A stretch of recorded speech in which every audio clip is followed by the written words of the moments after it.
श्री गणेशाय नमः।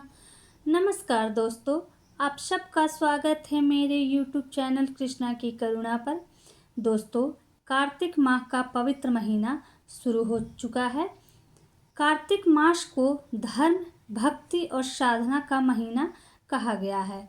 दोस्तों, मैं आपको अपनी इस वीडियो में कार्तिक माह में सुनी जाने वाली विनायक और लक्ष्मी जी की कहानियाँ सुनाने जा रही हूँ। दोस्तों, जो कोई भी रोजाना कार्तिक मास में कार्तिक महात्म के साथ इन कहानियों को सुनता है, भगवान विघ्नहर्ता भगवान विष्णु की असीम कृपा उन पर होती है और माता लक्ष्मी उनके यहाँ अस्थायी रूप में वास करती है। बोलो भगवान विष्णु की जय, माता लक्ष्मी की जय। बहुत समय पहले की बात है। एक नगर में एक गरीब ब्राह्मण रहता था। वह बहुत ही धार्मिक और विनम्र स्वभाव का था। हर काम में रुकावटें आती थी, परिवार में दरिद्रता थी और मन में हमेशा चिंता रहती थी। एक दिन वह गरीब ब्राह्मण बहुत दुखी होकर भगवान शिव के मंदिर गया और वहां बैठकर बोला, हे प्रभु, मेरे सारे प्रयास व्यर्थ हो रहे हैं, कृपा करके मुझे सही मार्ग दिखाइए। तभी वहां एक वृद्ध साधु आए और बोले, बेटा, कार्तिक महीने में श्री विनायक जी की पूजा करो। जो व्यक्ति कार्तिक मास में भगवान गणेश की आराधना करता है, उसके जीवन की सभी बाधाएं दूर हो जाती हैं। साधु ने ब्राह्मण को बताया, कार्तिक महीने के प्रत्येक मंगलवार या चतुर्थी तिथि को विनायक जी की पूजा करनी चाहिए। सुबह स्नान करके स्वच्छ वस्त्र पहने, फिर श्री गणेश जी के चित्र या मूर्ति के सामने दीपक जलाएं।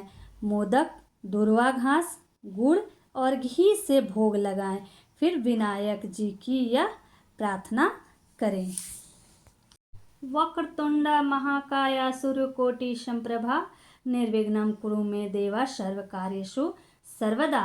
पूजा के बाद विनायक जी की कथा सुने और परिवार सहित आरती करे। उस ब्राह्मण ने साधु की बात मान ली और पूरे श्रद्धा भाव से कार्तिक मास में विनायक जी की पूजा शुरू की।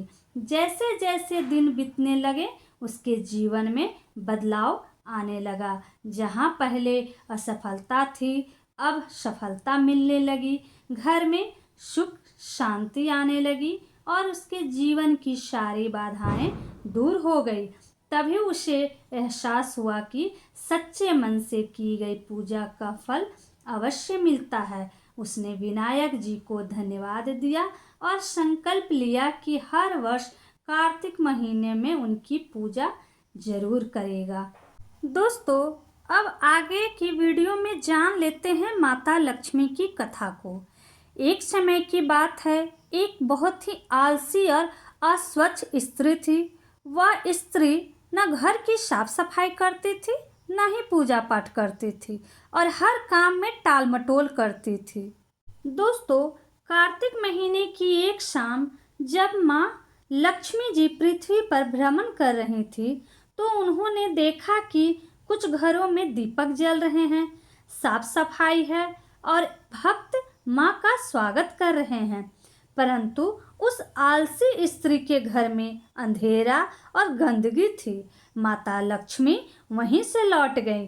अगले दिन जब उस स्त्री ने देखा कि सबके घरों में खुशियां हैं, लेकिन उसके घरों में अभी भी गरीबी और झगड़े हैं, तो उसने एक साध्वी से पूछा, माँ, मेरे घर में लक्ष्मी क्यों नहीं आती? साध्वी ने कहा, बेटी, माँ लक्ष्मी को सफाई, पवित्रता और मेहनत पसंद है। यदि तुम प्रतिदिन घर की सफाई करोगी, दीपक जलाओगी और कार्तिक मास में माता लक्ष्मी की पूजन करोगी, तो माँ स्वयं तुम्हारे घर आएंगी। वह स्त्री ने साध्वी की कही हुई बातों को किया। हर शाम अपने घर में दीपक जलाने लगी, तुलसी जी के पास दिया रखती और माता लक्ष्मी का नाम जपती। धीरे धीरे उसके घर में खुशहाली लौट आई, माँ लक्ष्मी की कृपा प्राप्त हुई। दोस्तों, कार्तिक महीने में जो भक्त गणेश जी की पूजा करता है, माता लक्ष्मी की आराधना करता है, उसके जीवन से दुख, दरिद्रता, क्लेश और रुकावटें दूर हो जाती है और घर में धन धान्य, सुख और समृद्धि बनी रहती है। तो दोस्तों, आप भी इस कार्तिक मास में विनायक जी और माता लक्ष्मी की आराधना करें और दोनों की कथा को श्रद्धापूर्वक सुनें। दोस्तों, आपको कार्तिक मास में सुनी जाने वाली विनायक जी और माता लक्ष्मी जी की कथा आपको पसंद आई हो तो वीडियो को लाइक और शेयर करें। मेरे चैनल पेज कृष्णा की करुणा को सब्सक्राइब करना न भूलें। तब तक दीजिए अनुमति। जय श्री गणेश, जय श्री माँ लक्ष्मी।